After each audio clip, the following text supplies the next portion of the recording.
nakumbuka vitu vingi. Nakumbuka vitu vingi, ni kiongozi wetu kwa sababu hata jana Jumanne tulikuwa na kikao ofisini na yeye ndo alikuwa anaendesha hicho kikao ofisini.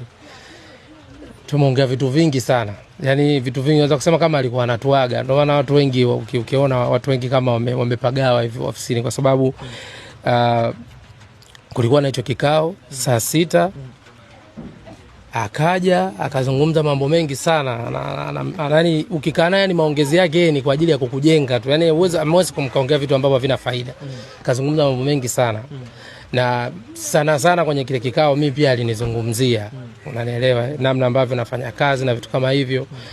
Na ukiacha tu hivyo wiki iliyopita kuna deal ambayo yeye kanipasia, yani kanipa.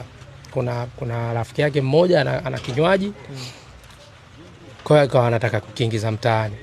Kwa hivyo ndio kukiingiza mtaani, yeye ndo akamwambia mtu anaweza kukusaidia hicho kinywaji chako kikaenda mtaani ni huyu. Kwa akanikutanisha mimi na rafiki yake tukafanya kikao mbele yake na yeye ndo akasaini huo mkataba na hela yeye ndo akamwambia chukua hela mpe huyo. Kwa hiyo yani ni kiongozi, ni baba, ni mlezi, ni mtu ambaye anakupa dili ya hela na bado anakuwa anakushauri bwana, hii hela ambayo umepata hautaki kuichezea. Yani maisha yani kama uko nyumbani.